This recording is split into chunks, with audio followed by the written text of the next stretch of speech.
Everyone has an opinion about Canadian federal politics. Oh, yeah. It's a pretty damning statement about the government's plan. Would you agree with the characterization that this is economic vandalism on the part of the Liberal government? I think at the end of the day, though, it goes back to, again, we need to have, this is a non-partisan comment once. Hey gang, what's up? Just Aaron right here, Question Period Canada. Why do you think the committee meetings aren't shown on network television ever? There's never clips ever on like what we would call traditional media, whatever that used to be. Now things are different. Anyhow, I show all the committee clips, the best of, guaranteed. I watch all of this stuff, and this is where it really happens. Like the question period, that's a real pageant. These committee meetings are a bit too, but they're a lot more real than what you see most of the time in real news. Like, subscribe, share, get notified, all those fun things. Let's take a look at what's going on in committee in this vid. You're gonna be very intrigued. Let's take a peek. Committee's always interesting. Let's go. Cue the card, Waka Waka.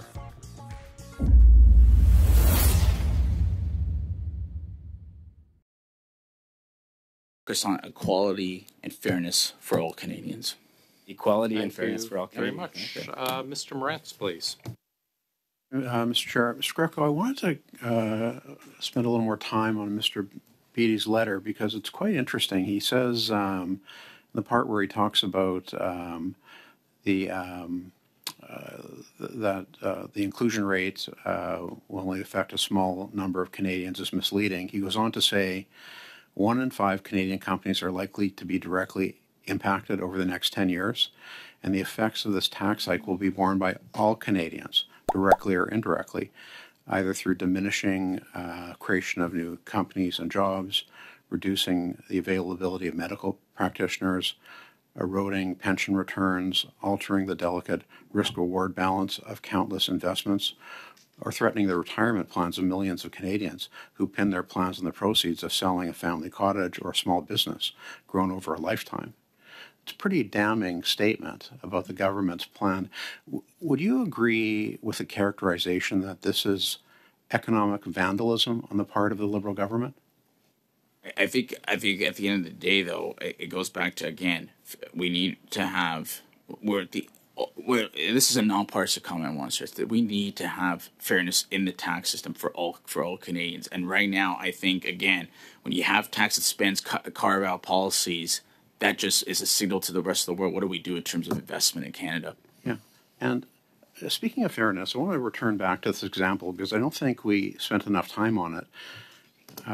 My colleagues around this table, other than the Conservatives, don't seem to recognize that a small business can be incorporated. Like the example I gave of the hair salon that's a sole proprietorship, right next door to the hair salon that happens to be incorporated. Just a small company that maybe they went to a lawyer to do up for them so they could rent space through a company, maybe because they wanted to limit their liability like people do. Those two people are treated differently. How is that fair? I think at the end of the day, there has to be fairness for all Canadians, and I just think that when we can't be pitting groups against one or the other. It has to be fair for all, and I think that's a challenge when we have these different policies. It shouldn't be dividing people. We have to be able to unite people in order to ensure that not only businesses thrive but also Canadians thrive as well. Mr. Beatty goes on to say that the tax hike will only undermine the government's stated policy objectives, bolstering healthcare and dental care, attracting and retaining skilled professionals, increasing investment innovation, and helping small businesses thrive. So you couldn't have a more damning position of the government's policy, and yet it seems to be falling on deaf ears. Now, I was heartened to hear you say earlier that before the implementation legislation is tabled, that the Canadian Chamber of Commerce will be being proactive about this, and hopefully that enough pressure will come over the summer, like it did with the over the nighttime in the dark of night changes to the TOSI rules back in 2017 that the government ended up having to back off on.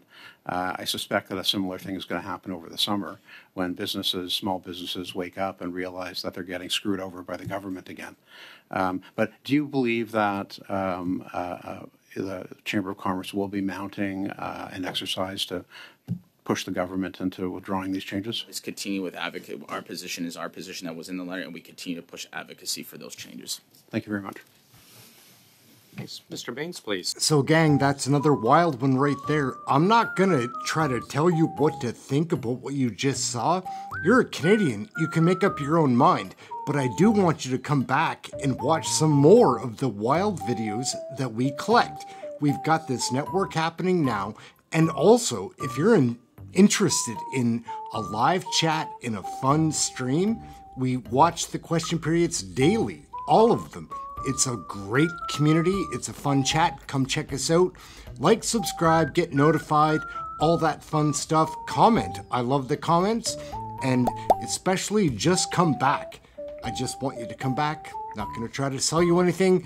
Here we go. We're just learning about Canadian federal politics right here. Question Period Canada. We have 1 million questions, almost no answers. But we'll be showing you the videos, so like, subscribe, get notified, share, all those fun things. Check out one of the other videos. We've got a good thing going on here, liking and learning, and sharing with you. That's what we're doing right here. Question Period Canada. Catch you next video. It'll be wacky.